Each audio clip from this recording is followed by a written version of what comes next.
Merci. Je voudrais tout d'abord remercier la presse ici présente, remercier le représentant de l'État, en l'occurrence le sous-préfet de l'arrondissement d'Agoudane-Pikine, qui supervise donc les 7 communes de Dagoudane, y compris la nôtre.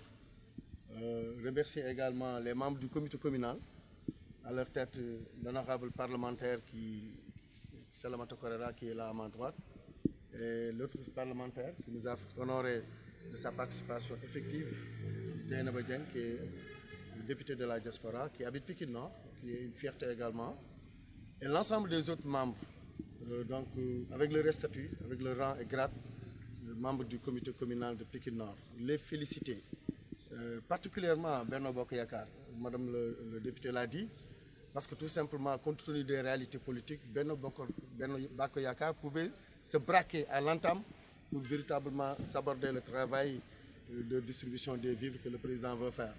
Je crois qu'on a eu l'élégance et l'intelligence pour comprendre les enjeux et faire un dépassement qui nous a valu véritablement ce vote à l'unanimité de validation du travail qui s'est déroulé du début à la fin, de l'installation du comité communal au déroulement vers la mise en place des sous-comités, à la validation des PV des 18 quartiers et à la validation aujourd'hui en présence du sous-préfet du procès-verbal communal. Donc il reste que la distribution des vivres et cela dépend de l'État. Donc nous avons terminé, nous attendons donc l'acheminement des vivres au niveau de Pikine Nord, au niveau du stock communal. Et la mairie, comme on l'a dit, a pris toutes les dispositions à ses frais pour acheminer jusqu'au point de quartier où on distribue les vivres aux bénéficiaires. Que ce soit la manutention, que ce soit la sécurité, le transport,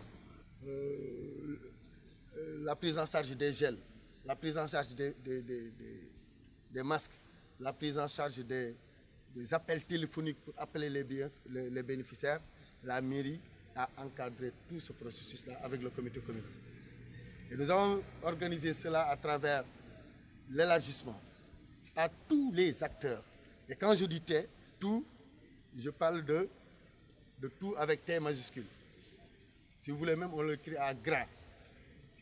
Tous les acteurs, des tailleurs, des cordonniers, des charretiers, des bijoutiers, des jeunes, des étudiants, des ASC, de la zone 2 de Pikine, des syndicalistes, je regarde Abdou Aziz, des imams, le représentant de la communauté chrétienne, les partis politiques légalement constitués, tous les partis, pouvoir comme opposition, les Badianou Gox, les Ndeyou Dara, les Serigne Dara, la presse locale, résidant à Pikine Nord, tout le monde. Je peux oublier de citer un secteur, mais si vous y pensez, c'est ce qu'il est là-dedans. Tous. Et ce qui nous a permis d'avoir un comité communal vaste de plus de 79 à 80 membres. Mais on a eu l'intelligence d'utiliser les réseaux sociaux pour faire des réunions nocturnes. Après le couvre-feu, on échange à travers des réunions sur le WhatsApp. On se réunit normal, comme si on était assis autour d'une table. On pose le premier point de l'ordre du jour, on valide, on avance, les gens interviennent, on discute. Parfois c'est houleux, parfois c'est des demandes d'explication. Mais finalement, on valide, on passe à l'autre point. Et après le lendemain, les membres du comité qui ont validé se dispersent à travers des délégations pour aller le répercuter au niveau des sous-comités, pour les encadrer, pour les orienter, pour faciliter leurs tâches et les expliquer les perspectives que nous devons dérouler. Et également, cet accompagnement est continuel jusqu'à l'acheminement des vivres aux bénéficiaires. Donc chaque quartier, on a affecté quelques 2 ou 3 ambassadeurs du comité communal pour que chaque fois que vous avez des problèmes, vous vous adressez à eux. Même l'enlèvement des vivres, seul le maire va signer et le chef de délégation qu'on a envoyé dans ce quartier-là.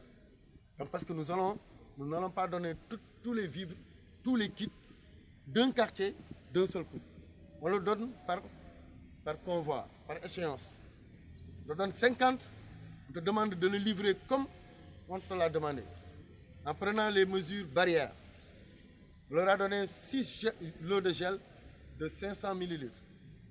On leur a donné des masques pour exiger, pendant que les bénéficiaires viennent, au lieu d'être obnubilés par les vivres, mais de penser à la maladie qui a causé ces vivres-là.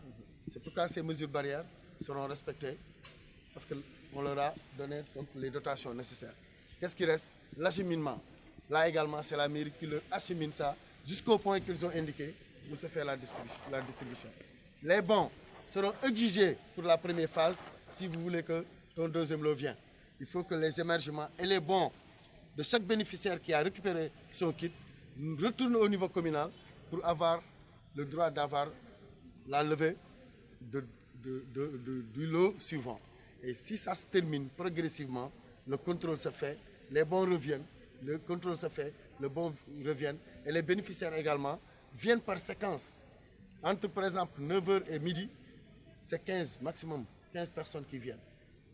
Entre midi et 15h, 15 autres personnes viennent avec des séquences. 9h, 2 personnes, 9h30, 2 personnes, 10h, 2 personnes, jusqu'à midi. Les 15 passent. De midi à 15h également, on procède de cette même manière, de 15h à 18h. Et probablement, on peut faire ça après la copie du jeu. Voilà la technique que nous avons déroulée. Et nous l'expliquons difficilement parce que c'est un concept partagé, tout simplement parce que nous pensons que les communes qui ne sont pas encore prêtes peuvent s'inspirer du modèle parce que le sous-préfet vient de nous dire ici qu'à part le choix du ministre qui est venu à Guinaw Rail Sud, rapport peut-être pour faire le lancement, le travail qui a été validé par ses soins en tant que représentant d'État, c'est Pikine Nord.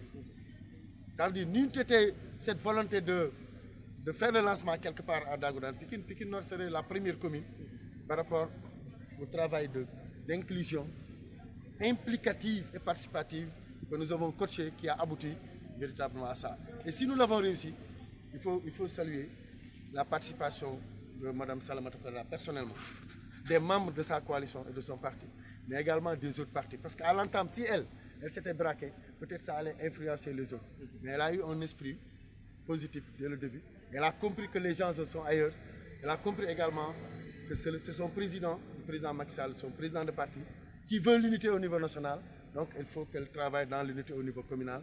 Et moi également, en tant qu'exécutif local, dépendant du pouvoir central, je ne pouvais qu'être suivre la dictée orientée par le pouvoir central pour montrer que l'enjeu, c'est ailleurs, ce n'est pas dans la distribution des vivres dont nous ne sommes pas bénéficiaires, mais de faciliter véritablement le transfert de ces vivres à ces véritables bénéficiaires que sont les populations. Répond facilement. Je dis que Dieu pouvait faire que le Covid n'existerait pas. Il ne l'a pas fait, il nous a envoyé le virus. Le président Macky Sall qui a un budget de plus de 4 000 milliards, et avec la loi d'habitation, il a 1 000 milliards, il n'a pas donné 15 millions de personnes, il a donné 1 million de familles, de ménages. Alors on ne peut pas s'attendre à ce que le maire que je suis puisse donner toutes les populations de la commune. Ce n'est pas possible. Mais on fera un geste. Je crois que la salle de délibération est déjà pleine. Ça ne peut même plus contenir un sac de riz. Sinon, les personnes ne pourraient pas y entrer pour enlever l'existant. Ça veut dire que nous avons la commande de 25 millions est déjà sur place, après notre virement de crédit.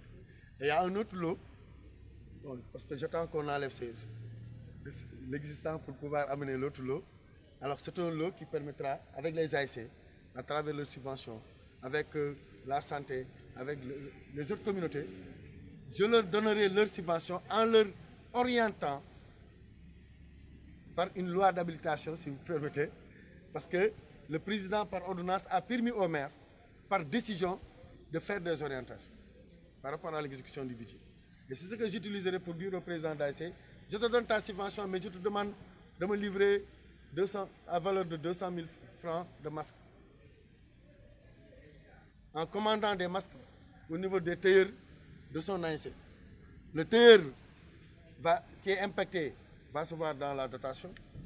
L'ASC qui était là inactif va se mobiliser et la commune décentralise la sensibilisation. Et ainsi, on va inonder la commune de masques.